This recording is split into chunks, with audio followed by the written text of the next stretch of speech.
G'day, I'm Rob. And I'm Dave. And you join us on this auspicious Easter Monday here in Australia to talk about Legend of the Sea Devils, which recently dropped on ABC iView for us, Dave. Yes, up first thing on Easter Monday to watch Legend of the Sea Devils and then to tell all of you wonderful listeners what I thought of it. We always start our hot takes, which we haven't done for a little while, so maybe we're a bit rusty, but we always start them, Dave, with a word of the week. Do you have a word of the week this week? I do have a word of the week, but first let me just say it's been so long since I've done a hot take that the ABC iView app on my television had actually logged me out. Oh dear. And I had to work out what my username and password was before I could watch this. So it shows how long since I've used the ABC app on the TV, which would have been Eve of the Daleks. So it's been a while. But my word of the week is anticipation. Is that Rocky Horror style? Anticipation. Or why not? Okay. My word of the week, Dave, is blender. Blender. Shall we kick off? Yes. Look, Rob, you watched it first, so I'll let you say first. What did you think of this? I did watch it first, Dave, so I'm about 48 minutes up on you and having thoughts about this.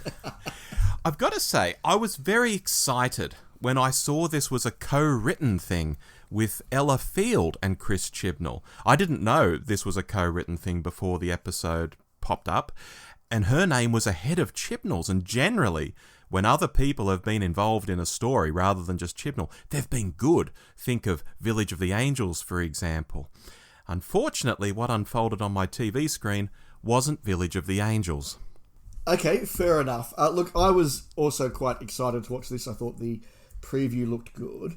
As I'm sure you recall, I was incredibly down on Eve of the Daleks. I frankly would have turned that off had it not been for the fact that I was doing a review for the Doctor Who show. I definitely thought that Legend of the Sea Devils was better than that. I thought it was fine. I didn't think it was an instant classic. I didn't think it was particularly amazing. But at no point did I want to turn it off. I was carried along by the adventure perfectly well. Now, I could spend the next half hour picking many faults in this, and there are certainly faults that I'm going to raise. So you're going to leave it to me to do that? But as a straightforward adventure, I thought it was fine. Right. I think if this had been a middle episode of a standard season, we would have all gone, yeah, that was fine. I think that its biggest problem is being the big, much anticipated Easter special that's really got to hold us over for another 6 months. It probably therefore had some higher expectations, and I certainly don't think it matched those. Well, you know, at 48 minutes in runtime, and that includes credits and the next time trailer and all of that stuff, it is the shortest special we've had since the show returned in 2005. Yeah, there you go. And I think that probably reflects its past history and not necessarily being a special, and it probably also reflects some of the budget constraints that are on the show at the moment, having to produce in the tail end of a pandemic. Exactly. Look, I'll kick off with some thoughts and we'll just see where they take us. Is it just me, or did it feel like some scenes were missing in this thing? You know, from basic stuff, like the way the TARDIS crew caught that sea devil in the net. Where was the setup for that? Would it have hurt to have had a sneaky nod between the crew and maybe a quick shot of the net before they pulled it? Through to even bigger stuff, like where we'd returned to a situation that we'd been a few scenes earlier, and it seemed to have advanced in our absence. I'd be like, hey, did I just miss something? Was I glancing, at the dog or out the window or something and I missed something? I know that style can create a very pacey kind of episode, but there were moments in this where I felt it was really off in places, like I'd missed something, but I actually hadn't. I certainly understand the point you're making, and there were a number of scenes like that, which I see that could have been a bit annoying. However, I do come at that from the other direction, which is, as I say, having spent a large part of Eve of the Daleks just going, will you just get on with it? I was actually very happy that this special did just get on with it. And again, as a very superficial, just fun, pacey little adventure, I thought that worked. Given that we have often criticised Chibnall for his lack of a red pen, I thought the fact that this was a bit pacier was good. And let's face it, had there been more, it would have been lots of very boring Chibnall-written scenes of people explaining what they're doing. So, Rob, I'm just going to say, I don't disagree per se, but be careful what you wish for. Yeah, very true, very true. My notes are all over the place. Obviously, this is a hot take, dear listener. Let me throw something else up there. The statue. If you're imprisoning a sea devil in the statue, why do you make the statue look like a triumphant sea devil?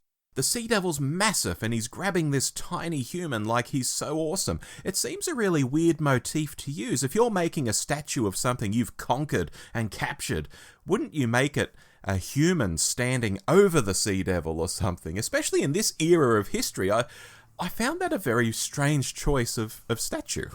I didn't think of it like that, but you're absolutely right. Now, as you know, it didn't occur to me. I was too busy looking at something else that was annoying me at that point. Oh. Is it because of the way they think of sea devils as being these devil-like creatures, so they're sort of a deification of them? Look, maybe that could be my excuse, but my biggest issue at that was I was looking at the CGI of the statue falling apart and thinking, wow, that CGI is really bad. And unfortunately, it didn't get much better in the episode. And look, I want to get to a positive in a moment, because there are positives, but since we're not doing a negative, the CGI for this I thought was really, really poor. Even the under the sea shot?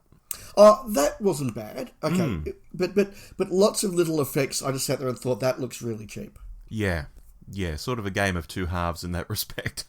Yeah, absolutely. Look, let's talk about a positive. Okay. Certainly for me, the Sea Devils in their depiction, the way they looked, the way they spoke, the way they moved, I thought the Sea Devils worked really, really well.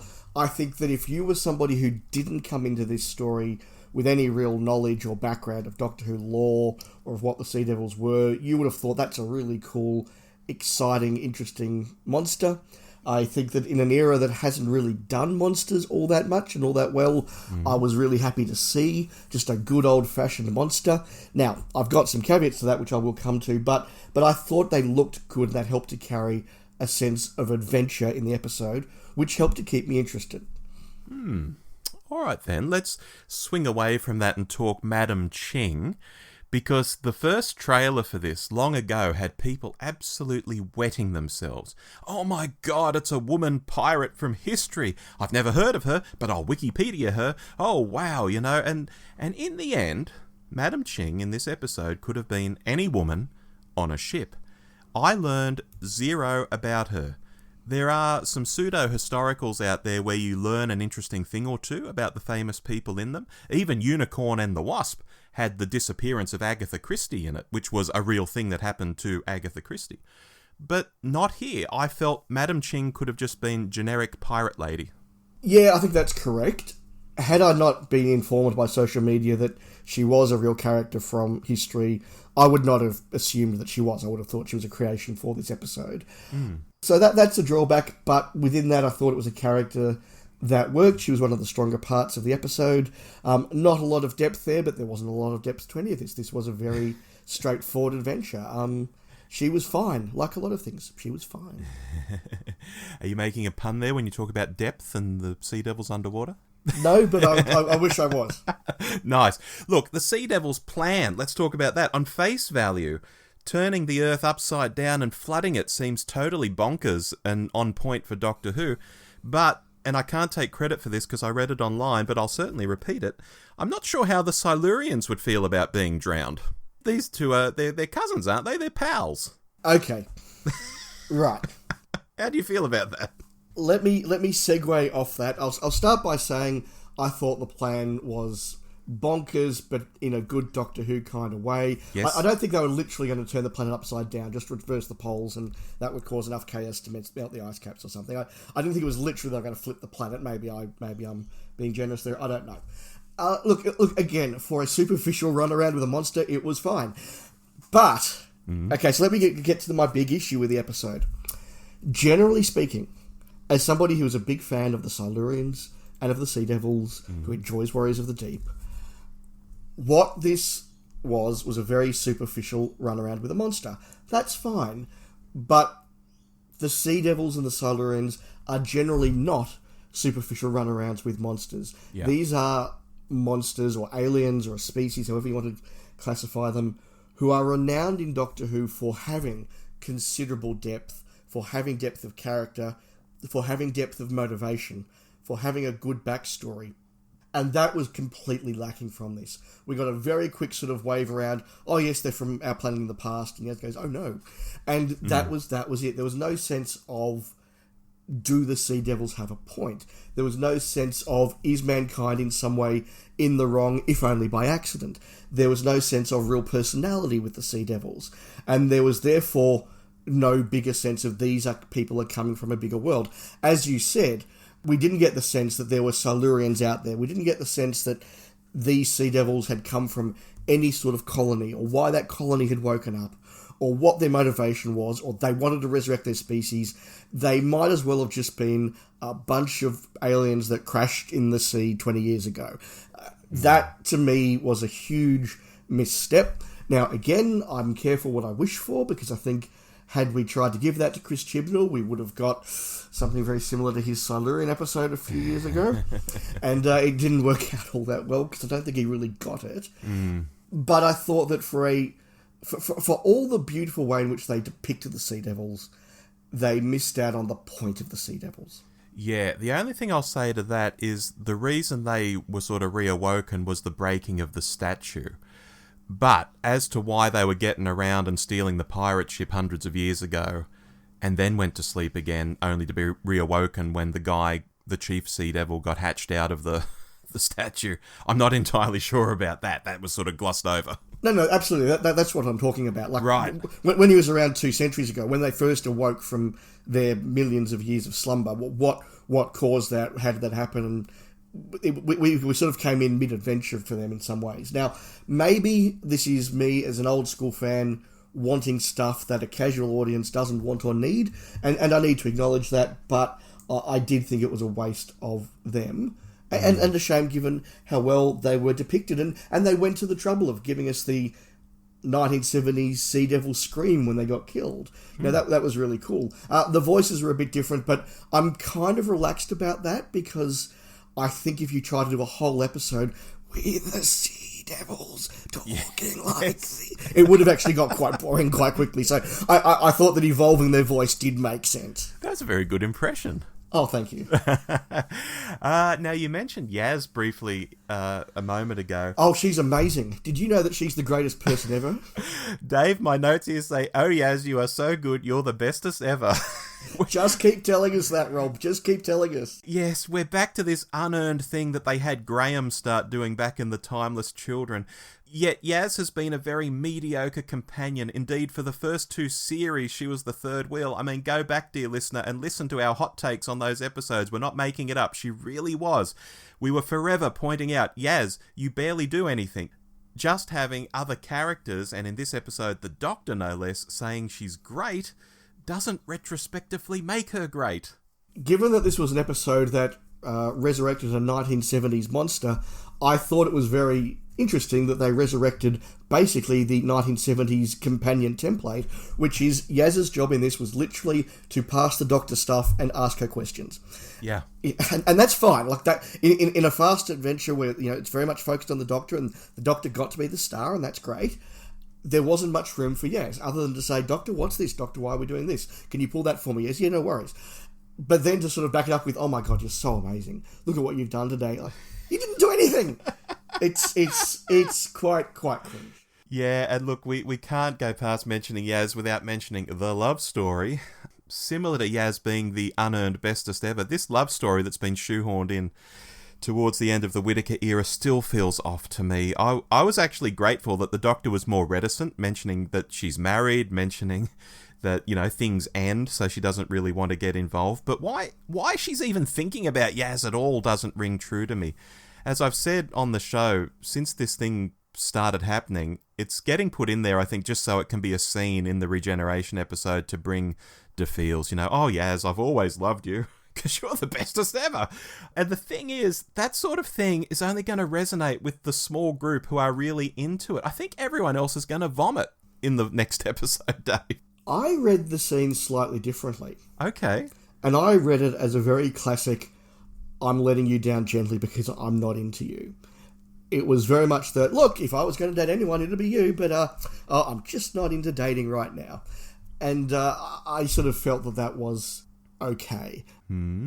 Look, my views are pretty well known. I'm not into the Doctor having relationships with companions. Same. And that goes for any Doctor of any gender with any companion of any gender of any time and any place. Yes. It's just not what I want from the show, and we've explored that many times. I think our views are well known. So I have no interest in this scene, but I didn't read it as a requited love that couldn't be acted on. I read it as unrequited because the Doctor's just not there or interested. And since Dan gave the Doctor the heads up, hey, I think that Yaz is into you, she's like, okay, what's the quickest, easiest way to just get myself out of this? Interesting. We'll know in the next episode. Well, we might. That could be the end. Yeah. Well, it will be. unless the Doctor's turning down of Yaz is what sends her to the dark side. Oh, right. And Yaz is the Rani. I was going to say, like, she hooks up with the Master or something, but yeah, we can do that. All right. Speaking of companions, Dan was in this episode. I think I can say that. Was he? Yeah. It seems some people enjoyed the way he was dressed, and even the episode seemed very proud of itself for that. But to me, it came across, you know, when you see people or you meet them and they're wearing some sort of pretentious outfit or some sort of look-at-me accessory, like maybe they're wearing bright blue reading glasses. And you sit there thinking, you know, just because you're wearing that doesn't make you interesting. This was similar for me. The ridiculous outfit doesn't bypass the fact he was just pretty much bland for most of this. His quieter moments might get picked up on, like, oh, his call to Diane. Although why you'd bother calling Diane is anyone's guess after the way she treated him last time. Or talking to Yaz about the Doctor again. And the way he knew about the Fleur de la Mar felt way too convenient for the plot. Dan, I don't have much to say about him in this episode. It just seemed all over the place. So just to pick up on your last point first, I wonder if that goes back to your earlier point about there being missing scenes. Was there an establishing scene in the TARDIS where they did land and the Doctor did say, oh, wow, we're in 19th century China. Oh, we're here. Let's go look for the legend of this. And Dan would say, oh, I read about that as a kid or something. And then they said, let's go get into pirate dress. And right. You know, maybe there was a scene there that was cut out because I did think that they did burst out of the TARDIS quite well prepared and quite well dressed. Yes. So yes, I think there might have been a scene missing there. Look, Dan has become the guy who does quips. That's his character now. In the same way that Graham became the guy who does soul-searching, touching speeches, Dan is the guy who does quips. Now, the advantage for Graham is that he was very, very good at delivering very touchy-feely, soul-searching speeches, and that's a very good character thing to have. So Graham walks out of that being quite a well-liked and well-versed character. Just being the quip guy, or just being the comic relief, isn't, and so I think Dan gets the shorter straw out of that. Did he do it all fine? Did he do his roles fine? Yeah, absolutely. I didn't have a problem with Dan in this episode. I just thought he didn't have a lot to do. But again, if now and then we have an episode where the Doctor is all about the plot and he's really driving the plot and he's the hero, which again has been lacking a lot in this era. If that means that it comes at the expense of Dan, that's an expense I'm willing to pay because I thought the Doctor did get to be the star. And in fact, shall we talk about the Doctor? Sure. Although I was going to say one more thing about Dan. He's graduated from frying pan to sword, it seems, and seemed to cleave about half a dozen Sea Devils at one time. I thought, really? That was a bit odd. It did feel as though they knew that time was running out in the episode. You know, it did feel a little bit like, oh, we've got 6 minutes, no time for a sword fight here. Boom, done, okay, move on. Yes. Anyway, the Doctor.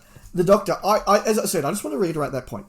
I've had a lot of complaints over the course of Jodie Whittaker's era as the 13th Doctor about her not really driving the plot and not always being the star of her own show, particularly because they've had to divide up all the lines and all the time in relatively short episodes amongst a very large TARDIS team and guest cast. On this occasion, they, as I said, chose to sacrifice some time and some plot for Yaz and for Dan and give that time over to the Doctor. She did have the lion's share of the plot. She did get to do things. She got to go back 2 centuries to the other ship. She did get to defeat the Sea Devil. She got to do a lot of things and drive the plot. I thought that was a welcome bonus for the 13th Doctor, and I'm very happy to see that. And I thought that Jodie Whittaker did it all perfectly well, because we know she's a perfectly capable actress. I did think that the lack of giving her a really good sword fight at the end was a huge missed opportunity. I think everybody sort of said when we saw that the Sea Devils were coming, I hope Jodie gets to have a classic Doctor sword fight. It's a shame she didn't, but she got to drive the plot. And again, I'm not going to diss things I've been asking for. All right, well, let me throw a cat among the pigeons there when we talk about plot. This has the same resolution as The Timeless Child, where in that episode, Ko Sharma stepped in to do the heavy lifting and sacrifice himself at the end of the day. And this time around, Ji Hun steps in and says, I'll do it, and gives the Doctor a neat exit. I mean, how convenient, Dave. Now you say that, it's incredibly obvious. Thank you. I think that this was better earned than Timeless Child. Right, okay. I think that where that character was and what that character had experienced, I think that was an earned moment much more than The Timeless Child, where someone we'd kind of forgotten about and didn't really have a character literally just like ran in from stage left. It's all right, I'm here now. I thought this was a natural progression. So you're totally right in your observation. I'm okay with it this time. So because Ji Hun has realised he's a man out of time and this isn't his time anymore, that's a good reason to go. Yeah, I think so. And the fact that he'd already chosen to put himself in danger to save his crew, that showed the sort of character that he was. The fact that he spent 200 and something years in the Bacta tank, just probably meant that he'd accepted that his time had come to an end. He probably wanted death. I kind of read it as a natural thing for that character to want to do, and for the Doctor probably to realise as well that yes, he is out of time and there isn't going to be a happy ending for this character. So although they could have done a bit more with it, I thought it was earned. Alrighty. Rob, one last point from me, and this is a bit of a negative. I wrote down here the words, what are these accents? Right. And there were a few times there where I thought that some of these Chinese characters might have been Scottish. They might have been Cockney. I'm not quite sure. I'm not remotely fluent in Mandarin, but I do know a little bit, and I've spent some time in Taiwan. And I was a little bit concerned both by the accents and some of the pronunciation. I was also a little bit interested in the use of some of the Chinese iconography. I thought it was nice that we had an episode not set in Britain, not set in Europe, but actually set in Asia in a different time.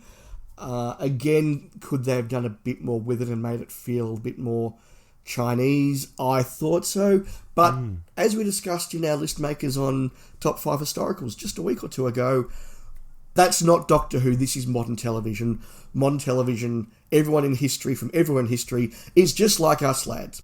I reckon there was another 10 minutes in this, honestly. If it had been the right 10 minutes, this could have been awesome. Had it been another 10 minutes of Chibnall exposition, it would have destroyed the episode. Well, look, on that note, why don't we go to the sports desk? Fantastic.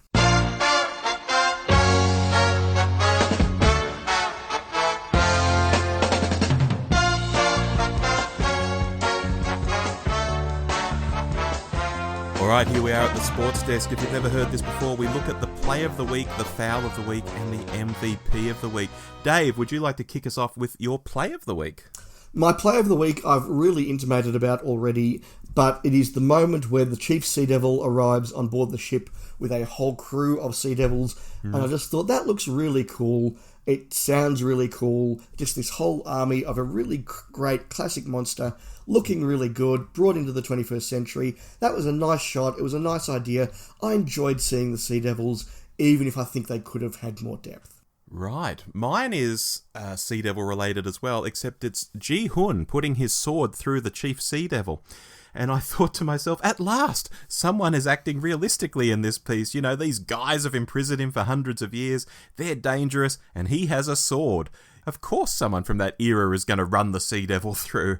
That moment stood out head and shoulders above anything else in the episode for me. I actually considered having that down as my one as well, so I also thought that was a very good moment, yes. Also, runner-up was the initial Sea Devil attack on the village. Although it was filmed a bit oddly, there wasn't a lot of choreography. It was very tight shots of just swords flashing around. It did show Sea Devils to be really dangerous too. Yeah, absolutely. I think that's a really good point. You start off going, these guys are badass, and that's a good thing. Moving on to Foul of the Week, I'll take lead here. I think the script, and specifically the script appearing to miss scenes, which we've been talking about, is my Foul of the Week, when the runtime is only 48 minutes, and as I said earlier, 3 minutes of that was probably the credits in the Next Time trailer. You've got room to manoeuvre. Stuff seemed so rushed in places, or not well described. I still don't know what the gem was all about that could do everything. It was just a magical gem, I guess. It felt like stuff had been cut out. It felt messy. It felt scrappy. And all of this starts with the script. Fair enough. Look, I had a couple of options for my foul. I could rant here again about the lack of backstory and real depth to the Sea Devils, but I've already done that. So I'm going to go with a simpler one, which is the shot of the flying Sea Devil. That's my runner-up! That having just sort of sat there through the statue stuff and a few other things and gone, oh, the CGI's a bit off this week, to then have that shot of just the really, really like statuesque, two-dimensional, just, you know, composite of flying Sea Devil onto the shot. I just thought, oh, that's bad. Yeah, look, my note was it seemed to be there just to cover how he could quickly get onto that ship. It's not something that really adds to the race, or that I think they're really thinking about. You know, these guys have never been able to do this before, but now they can, but it's only there so he could get on the ship. You know, that's not good enough for mine. Yeah, it was a pretty embarrassing moment. All right, MVP, do you want to kick us off, Dave? Yeah, look, my MVP is going to Arthur Lee, who played Jin Hun. And that's because I thought of all the cast, he was the one who was taking this the most seriously. He was the one that I felt really was trying to bring the time and the place and the vibe of the story into the story. I thought he was really doing a good job. I thought, as I said earlier, his demise was a well-earned natural progression or natural end to the character. So I thought it was the standout of the episode for me. Look, I haven't picked him, although I can agree with you there, because, you know, for an episode that's ostensibly about Madam Ching, the great female pirate captain of all these hundreds of years ago that we know nothing about, I felt I knew more about Ji Hun, to be honest. He certainly had a lot more character and a lot more motivation. I don't think there's any doubt about that. Yeah. All right, meanwhile, my MVP is going with the costume designers and to a lesser extent the special effects folks this time. I think this episode broadly looked really good. I think the costumes were lush. The redesigned Sea Devils were sympathetic to the past and didn't try to reinvent the wheel. And the effects in places, because we discussed this earlier, were quite alright, and I'm particularly thinking of the TARDIS under the sea, which I think looked really stunning there. So it goes to all those folks. I think they're the real heroes of this episode. Yeah, I think it's interesting that you say that, because you're right, there were some great looking shots and some great filmed shots, punctuated by some really bad CGI here and there. Yes. Shall we move on to Word of the Week? Yes, Rob, you said blender. I did say blender, Dave, and that's because this felt like a lot of ideas, and possibly even some good ideas, had been put through a blender, and the result was very, very mixed up. You know, the ingredients are still there, but now that they're all squished together, I'm not so sure. That's not unfair at all. My word was anticipation. Yes. And that is because I think that this year is going to be all about the anticipation and not the delivery. I think Eve of the Daleks was a really cool trailer that completely failed to deliver. I think this was an exceptionally cool trailer that didn't quite deliver what we expected. And I think that for most of the feedback that I've seen on social media, not that I've gone looking, but I did scroll through a bit before I watched it, most of the feedback was, I'm really looking forward to the next episode once again. So once again, they're doing anticipation really, really well. They are indeed.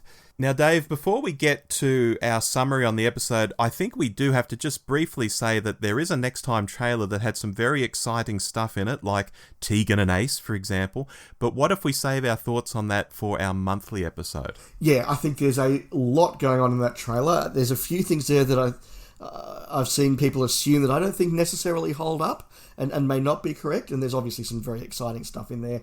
I guess this counts as news, and we do a full news segment on our monthly show, which we're recording in about 36 hours. So yes, let's go in depth then. Plug. Please tune into our main show in a week. Please and thank you. In summary, I've no doubt that some people will have loved this episode, Dave. It moves at a pace, to its detriment, I think, but it does move. It looks good. It seems to work on a superficial level. And for some people, that's all they need. But when you scratch the surface, even just a little bit, and start asking questions of the thing, like how did this happen, or what will be the knock-on effect of that, the answers aren't really there. It's extremely basic. And look, I almost gave it a 6 out of 10, but I don't think I can go past a 5 out of 10 this week. I pretty much agree with everything you've said there. And that's interesting given that we've disagreed on a number of dot points sort of throughout this discussion. I think that you're absolutely right. It is a very superficial monster of the week run around in 19th century China, and I'm happy to take it as that and say I enjoyed that run around. And given the number of 13th Doctor Chibnall era stories where I have been bored, I'm happy to just not be bored. Maybe I've lowered my benchmarks a bit for this era, but sort of having decided I haven't really got to enjoy or like the 13th Doctor. She hasn't really worked for me. Maybe, my standards are a bit lower, but it was a lot better than Eve of the Daleks. It was easy to watch. It was fun. I'll give it that. So I'll give it a 6 out of 10, but fully noting that I agree with you. Scratch the surface and you can pull this apart. Big time. Now look, to finish, one of our listeners actually started a poll, so go and see Claire Louise Hatton on Twitter for that. She's at AstroZombie76. And as of this recording, Dave, I'm going to refresh my screen and tell you what she's come up with. She's asking people, what they thought of Legend of the Sea Devils. There have been 97 votes so far. 40% say it was okay. 30.9% say it was rubbish. 13.4% say they loved it. And 15% say they haven't seen it yet. So of that, over 70% of people say rubbish or okay. 13% say loved it. That's really interesting. I did have a look at the official Twitter feed where somebody tweeted out, what did we think of Legend of the Sea Devils?